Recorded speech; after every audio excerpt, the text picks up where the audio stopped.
Welcome to the Deep Dive. We're here to cut through some of the noise, especially from a really packed week in Washington, D.C. Absolutely. Lots of claims, lots of talk about accountability. Right, so today we're doing a deep dive into two main areas that really stirred things up. First, these pretty startling claims about intelligence related to a past election, specifically targeting a former administration. Uh-huh. Allegations of manufactured evidence? Exactly. Yeah. And second, there's this ongoing push, gaining some steam maybe, Yeah. about releasing those sensitive Epstein files. Two very different issues, but both touching on transparency and truth, you could say. Yeah. Our goal here is just to lay out what's being claimed, what the key figures are actually saying, and, what the stated implications are, helping you make sense of it all. And it's important, I think, to understand the difference between the claims themselves, the official pushback or agreement, and then these calls for action that follow, trying to see the whole picture. Okay, let's jump right into the first one. This is the assertion from the Director of National Intelligence, Tulsi Gabbard. She's claimed, quite publicly, that there's proof the Obama administration actually manufactured evidence. Which is, well, a bombshell claim, isn't it? Manufactured evidence. It really is. And she specifies what it was allegedly about, trying to discredit and weaken President Trump right as he was coming into office or during that first term. And the focus of this alleged manufactured intelligence? Russia. Specifically, allegations about Russia trying to interfere in the 2016 election. Gabbard went further, too, calling it a treasonous conspiracy. Treasonous conspiracy. I mean, that language coming from the DNI, it's exceptionally strong. It suggests something really deliberate. It does. And think about the implications of that. If true, a DNI accusing a prior administration of something so fundamental. Well, yeah. The DNI is supposed to be the principal intelligence advisor overseeing the entire community. If someone in that seat says evidence was faked, it strikes at the heart of institutional integrity. It raises huge questions about trust, about decisions based on that intelligence. I mean, the potential fallout is massive, domestically and internationally, could really erode public confidence. And it wasn't just Director Gabbard. House Speaker Mike Johnson also reacted very strongly. He called the whole thing deeply problematic. Okay, so the speaker's weighing in. What did he say specifically? Well, quoting him directly, he said, "They perpetuated the lie on the American people," and added that officials looked right into the camera and just lied clearly, claiming they knew what they were up to the whole time.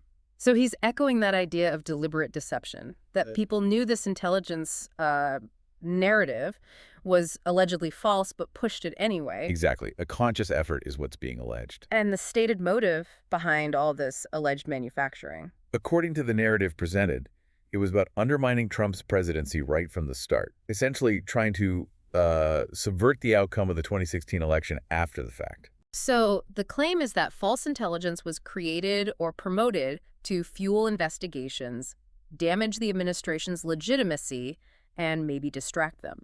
That seems to be the core of the assertion, yes.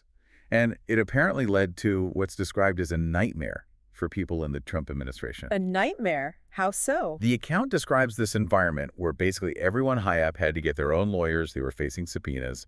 It paints a picture of constant legal pressure. And there's this specific claim that the FBI was, quote, unleashed to entrap members of his cabinet in false statements. Entrapment, that's another very serious allegation, suggesting legal processes were misused. Right. And adding another layer, the narrative claims that national news went along with the ploy, implying a sort of broader buy-in or maybe manipulation across different sectors. So the picture painted is one of a government kind of turned against itself, fueled by allegedly false information, with media amplifying it, a major disruption. Precisely.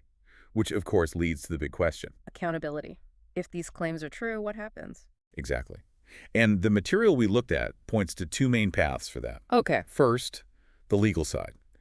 If there were criminal acts, that falls to the Department of Justice, the DOJ investigation, potential prosecution. Standard procedure for potential crimes.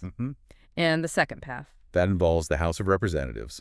Speaker Johnson was pretty clear here. He talked about Congress pursuing its own investigations. Meaning subpoenas, hearings? Yeah, subpoenas, depositions. Yeah. He specifically named figures like James Clapper, the former DNI, and John Brennan, former CIA director. He wants them questioned. Okay, going after key figures from that era. And here's where it gets even more pointed. Johnson said they wouldn't shy away from questioning former President Obama himself about his oversight or alleged involvement. Questioning a former president, that's a big step for Congress to take. He addressed that directly, said, we have no concern about that. If it's uncomfortable for him, he shouldn't have been involved in overseeing this. Pretty blunt. Wow. Okay, so a very aggressive stance on congressional oversight is being signaled there. Definitely. And it's interesting how this specific D&I claim is then kind of connected to other situations, presented as part of a wider pattern. A pattern of what? What else is mentioned? Well, things like the Hunter Biden laptop story. The narrative points out how it was initially dismissed by some intelligence experts as not his, maybe even Russian disinformation, before that story evolved. Right, I remember that. That caused a lot of debate. And then also the COVID lab leak theory, initially widely dismissed, now discussed more openly. It's presented as another case where, quote, the truth is being hidden from us by so-called elites. So the connection being drawn is one of alleged manipulation or suppression of information across different, seemingly unrelated events. That seems to be the argument, linking election intelligence, the laptop, pandemic origins, suggesting a broader issue. And framing it all as contributing to this, what was the phrase? Miasma of confusion at the highest levels. Yeah, that was it. Suggesting deliberate confusion. Which, if people believe that narrative, really strikes at trust in, well, pretty much all major institutions, intelligence, government, science, media. The core message seems to be, you're not being told the truth. A powerful claim. Okay, let's shift gears now to the second big issue, the Epstein documents. There's been a renewed push for releasing all of them. Right, and this involves a specific legislative tool, doesn't it? The discharge petition. Exactly. A group of Democrats, joined by some Republicans, filed one. Can you maybe explain briefly what that means in practice? Sure. A discharge petition is basically a way for rank-and-file members of the House to force a vote on a bill if the leadership, like the Speaker or committee chairs, won't bring it up. Kind of bypassing the usual gatekeepers. Pretty much. You need a majority of the House 218 members to sign on. If they get the signatures, the bill has to come to the floor for a vote. It's not easy to do, but it shows a strong push from members when it happens. So it signifies a decent amount of cross-party interest, or at least pressure, on this issue. It certainly can, yeah. It suggests enough members feel strongly enough to use this somewhat rare procedure to compel action. Okay, so this petition is filed, this effort is underway. What's Speaker Johnson's take on it? He essentially dismissed it, called it a moot point. Moot. Why? Because he plans to bring it up anyway? His argument is that everyone's already on the same page. He said there's no daylight between House Republicans and the White House on wanting maximum disclosure. So he's saying the goal of the petition is already being pursued. That's his claim. He mentioned that the president has said that he wants all credible evidence to come forward, and that the president has asked the DOJ and the Attorney General to request the release of grand jury testimony from the court. Basically arguing, we're already doing this, so your petition is unnecessary. Correct. He's framing the executive branch as actively working towards disclosure, making the legislative push redundant in his view. Interesting. And did he have anything else to say about the motivation behind the petition? Oh, yes. He characterized it very clearly as a political ploy by Democrats. A ploy, meaning not a genuine effort for transparency. That's the implication. He suggested they're playing games with this, aiming to damage the president, presumably meaning President Trump, given the context often surrounding Epstein discussions and wanting to put speed bumps in the way of all the progress we're making. So from his perspective, it's partisan gamesmanship, using this sensitive issue to score political points or hinder the current majority's agenda. That's exactly how he framed it, spotting a political opportunity, as he put it. Which really throws into relief how even calls for transparency can get filtered through these intensely partisan lenses in D.C. right now. It does. It forces you, the listener, to consider not just the stated goal-releasing documents, but also the potential political motivations being alleged by the other side. Makes figuring out the truth even trickier. What a week, really. Politically charged seems like an understatement. These two discussions just dominated. They really did. And, you know, whether it's these very serious allegations about past intelligence or